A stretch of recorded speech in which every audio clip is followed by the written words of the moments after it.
You have your committee in front of you there, so you can sort of see who the representatives are. But we went to each campus principal to get their input, and they met with their appropriate teams. And the teams together, they chose representation. And the EWAR for K-5, which is English Language Arts, and for K-5 chose 2 representatives per grade level. Grades 6 to 8 chose 1 representative. And we have an SLAR representative, which is Spanish Language Arts and Reading, for each of the grade levels, for K-2 and 3 to 5. And then we have an English Language Learners Arts representation at the 7th and 8th grade level. Miss Christine Day is going to help with that. She's an ELL representative. And we also have sprinkled throughout, we have some representation from admin that also on our instructional materials allotment, the committee itself. And so they're there to help with that process. There is special education representation, and it's very important we feel that we have instructional technology, because a lot of our textbooks have that digital component. So we ask for them to be there to make sure that will work for us. And don't leave anyone out, I think. We do have our two instructional coaches are going to help lead the team. One of them, Tracy Vitus, is actually on a committee with she is on a committee out of Region 20, where they're actually coming up with a really good rubric for districts across the state to use, or across Region 20 to use to help us in deciding the process. So that will be very helpful. So that's our committee. We're asking you guys to look over that committee, and then we'll come back to you guys in November for final adoption of the committee. Any questions about any of it? Great. Thank you. Thank you. We'll move on to the discussion and action items. The first item is the consent agenda. Items to be approved in one all-encompassing motion of discussion. If discussion is desired on a particular item, it will be removed from the consent agenda. The minutes from the September 24th regular meeting, financials from September, board policy FFA AC L-X, epinephrine. That's it. I move that we approve the consent agenda as presented. I'll second it. Any discussion? All in favor? Motion passes 5-0.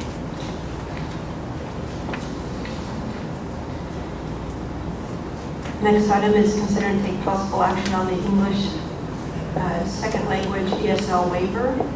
Ms. Burns and Ms. Tabor.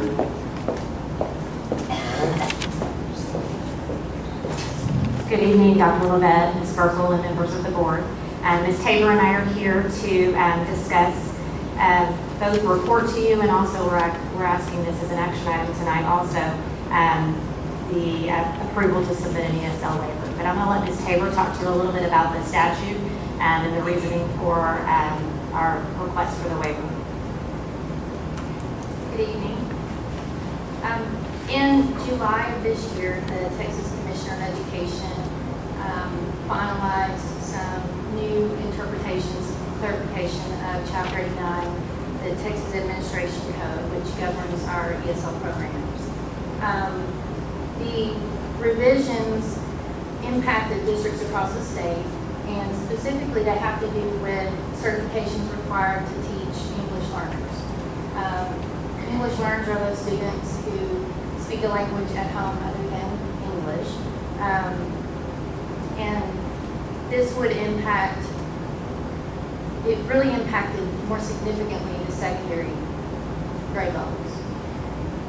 In the past, districts were allowed to have, according to the code, one of the student's teachers have an ESL certification, and that would be compliant. As of July 15th, the commissioner decided that that one teacher was required to be the English Language Arts and Reading teacher. So that changed the rules of the game a little bit in the summer. New clarification requires that if a student has, for example, 2 different teachers for English language arts and reading, that both of those would have to be certified. So in that situation, it actually adds a certification for those teachers of those students. As of the date of posting of this agenda, LBISD has 7 teachers who are assigned to teach English learners in a general education classroom who are required to have the ESL certification. They are certified for grade level and content area, but they don't have the ESL endorsement. And so the waiver, which is required to be filed by November 1st, would allow Vernia ISD to be compliant with the rules of Chapter 9 and also have those teachers approved to teach those students for the remainder of the school year. The waiver is something that Vernia has not applied for in the past, and is a direct correlation to this change in the interpretation and the clarification that was added in July.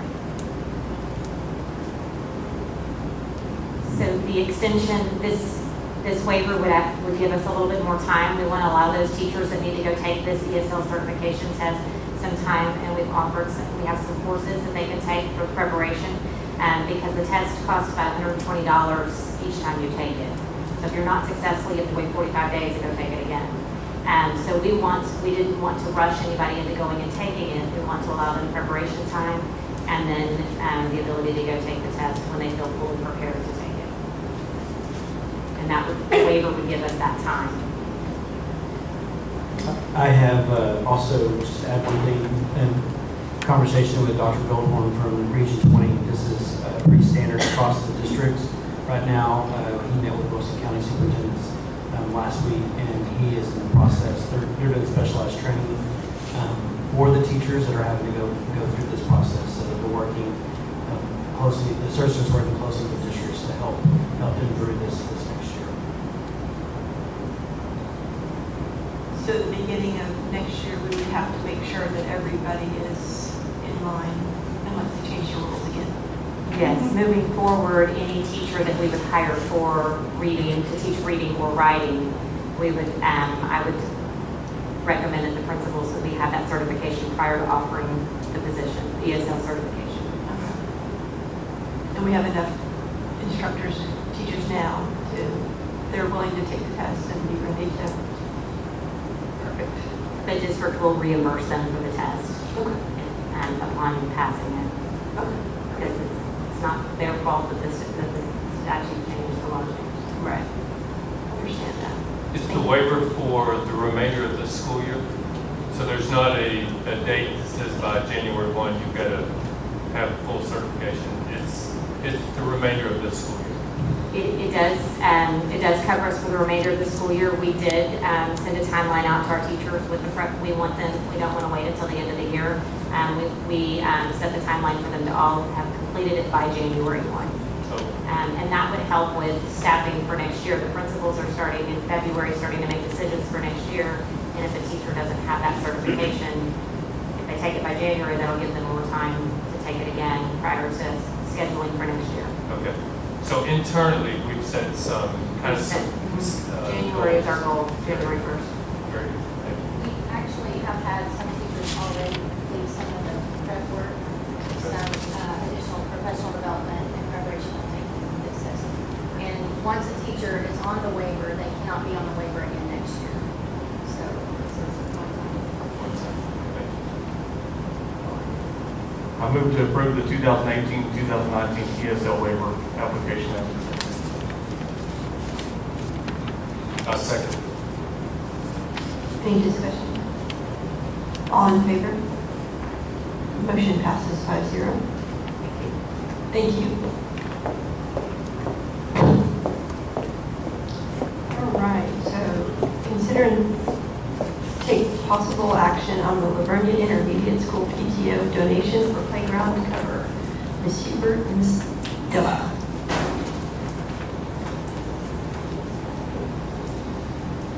Good evening, Dr. Lovett, Ms. Sperkel, and the board.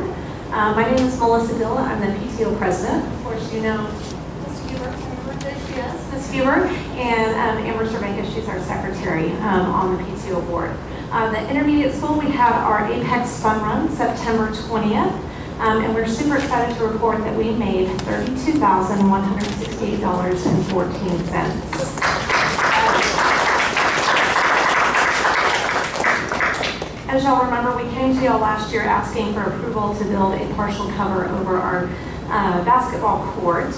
Due to some unforeseen circumstances, we needed to put the project on hold, and we can reconvene with our administration and Mr. Deck this summer. And we decided to modify our project to go with a full basketball cover over the court, which would be a sun cover instead of the metal structure. We're super excited that this new cover will match all the existing covers that are on the playground right now. It will be a 50 by 83 by 14 structure with 6 posts. And the most exciting part is it's Vernia blue on the post and the cover. We've worked with the company down the road on 87 and 1604 sun covers, and they have worked with us to get our price into our budget of $32,000. With your approval, we are hoping to have this project completed in the next 4 weeks. Once the cover is going up, we've got even more exciting things to come. We will be doing some educational diagrams on the basketball court, having each corner represent a different content area so that the students can actually go out there and learn. We are hoping that this new space will not only be a nice shaded place for students to play, but also an extension of the classroom for the teachers to take the students out. So that is all we have this evening, and we would really appreciate y'all's approval so we can go ahead and continue on with our planning of our project. I would also like to commend the PTO, Ms. Civica and Ms. Dilla and Ms. Hubert for their outstanding efforts in this. And we provided you, there were 3 options that they worked with the company, and we provided you all 3 options. And then even option 2, you'll notice that they went back and negotiated with the company to get them down even a little bit further to get with that new budget. So we appreciate you all taking the lead on that and being very fiscally responsible. Does this include installation? Yes, it does. Okay. And we've actually gone to the city already to discuss with them about the permits that we need to pull, and they told us that it would be $96 for the permits, and we actually asked the city to waive them due to it being the school district, and they obliged with that, and so they will give us the permits for free. Awesome. The city has seen the plans and has approved them as well? Yes. Well, they haven't seen the plans yet, but they said that as soon as we get approval from y'all to submit them, but they will be engineered stamp plans, and they said that's all that they needed was that. So. Terrific. I move to approve the donation of the Vernia Intermediate PTO for the construction of the playground cover as presented. I'll second it. Any discussion? All in favor? Motion passes 5-0. Thank you all for all your hard work. We really appreciate it.